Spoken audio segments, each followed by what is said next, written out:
What's going on, guys? Welcome back to the channel. This is going to be a hard one for me. I don't know how to start it, so I'm just going to get right into it. Recently, I started developing some adverse reactions to bourbon. I don't know what's going on. I don't know what changed. I'm drinking the same bottles that I've been drinking, that I've been sharing with you guys. But as of about 2 weeks ago, I started getting migraines. Bourbon started causing me to have migraines, and so after a terrible night of migraines, I've come to the conclusion or the resolution that I'm going to take a break from bourbon for right now, just until I figure out what's going on, what the change was, what's causing the migraines, and why this is happening. Obviously, it's a scary situation. Don't really know what changed, but I've also had a lot of bourbon buddies who've had other people who have gone through similar experiences. Never had any type of allergies, never had any types of allergic reactions to anything, so I don't really know how. I'm learning how to adapt. But with that being said, I'm in the process of liquidating my bourbon collection. Now, I'm selling it to friends, family, people. I'm still gonna be able to see the bottles. I want people to want these bottles to go to good homes. But I mean, just to give you guys a glimpse of what I've had. Some bottles have already left. Had a little private, first come, first, grab for some close friends of mine.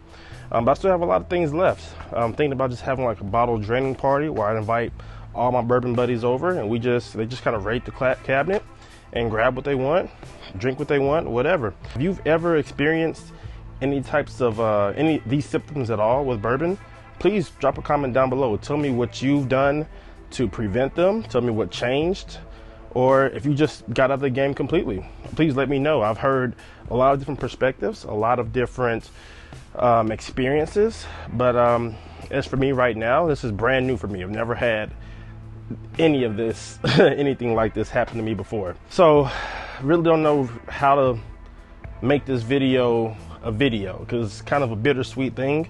Obviously, I'm doing this for health reasons, to make sure that one, I'm here for a long time for my daughter, but for two, it's just like, what changed? What was the common denominator for causing these migraines? But with that, let's get into it. So as we come to my bourbon closet, my bourbon cabinet, as we come to my bourbon cabinet, and I still have some nice things, some things I recently showed with you guys. The Eric Church First Edition right here, the Weller's, Jack. Like I said, a couple bottles have already left. I've already packed them up and sent them on to better homes, but these are a couple of things that I don't have currently opened. Full 1792 was a really fun bottle for me. I love finding 1792 store picks. So those will be gone. Rock Hill Farms down there. Logic Craig single barrels. They're another brand and another pick that I really thoroughly enjoy, because they're always different and they pack a punch. They really do. A lot of flavor and a fairly reasonable price. Gives you a good idea of the whoever picks that bottle, gives you a pretty good idea of what their palate is when they pick something like this. So up here in this cabinet, these are more so my open bottles. There's about 30 or so different open bottles up here currently. You got some Weller, still Austin limited release, Traveler, Stag Junior right there, Logic Craig barrel proofs up in there. Yeah, just a wide range of bottles back here, just from having bottles open, trying different things. This is actually my all-time favorite rye. I've been babysitting this thing for a couple of years because I cannot find another one for a price I'm willing to pay, put it like that. So yeah, Old Forester single barrel strength rye, single barrel rye barrel strength, whatever it's called, hell. Yeah, this is a rough one for me, guys, but yeah, Old Forester single barrel strength virgin bourbon, which, as you guys know, is discontinued now. So yeah, I'm just thinking about having my bourbon buddies come through, grab the bottles that they want that are opened, and slowly clear this out. I'm not saying this is going to be the end for me, because if I can find what's going on, I can always get back into the bourbon game.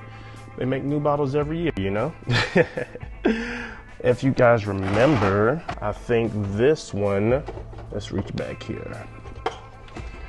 This was my experiment I did with Barreled Chronicles when I did the toasted vanilla E.H. Taylor, and that thing was a success. I still have a good chunk because if you guys remember, I had about half of it get evaporated through the process. But I mean, this is an amazing creation that I did. So I want to give that to special friend. I might just give it back to Bourbon Chronicles because he's the one who helped me do it. So I might just keep it, I might keep it. Like I said, I'm not out of the game forever, hopefully.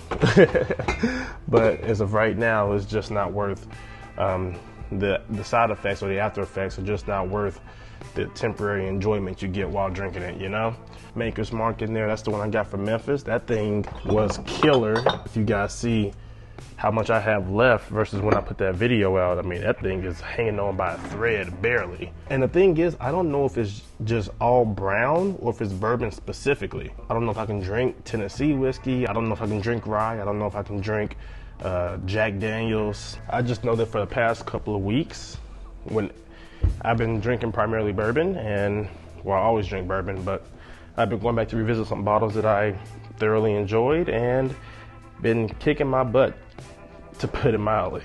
Now, if this angle looks familiar, I shot my birthday blind Eagle Rare selection my friend Derek brought me up here. Once again, just showing you guys some of the stuff that I had. So most of these bottles, pretty much all of these bottles here, are unopened. I had them kind of stashed for future video ideas, but might have to be put on hold for the time being.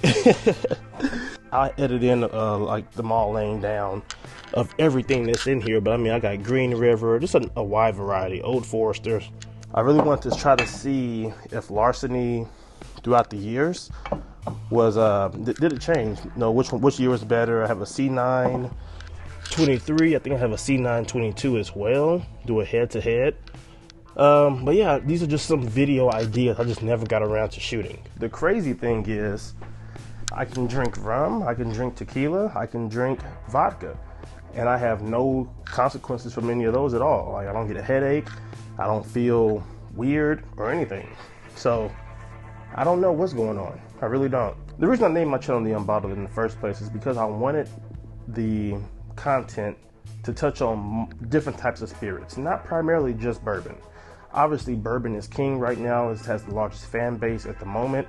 But I also wanted to touch on rum and tequila because I am a connoisseur of those as well. Just good quality tequila, good quality rum, and just showing the difference between, spiced rum versus aged rum and things like that. So I still will be producing content. I still will be making content. I just may be shifting a little bit from bourbon just for the time being.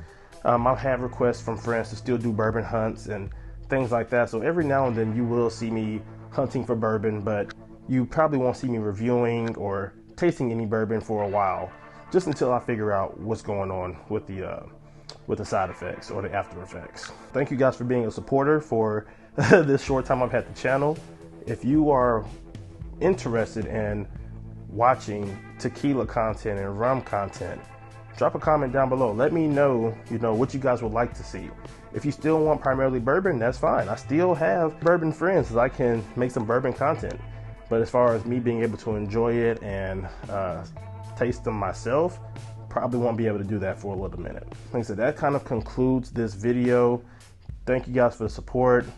I look forward to reading you guys' comments about your personal journeys. If you know of somebody who's had a similar reaction to bourbon, I would love to hear that down in the comments. And if you have any suggestions as far as things I can do to try to prevent it or avoid it, please let me know as well.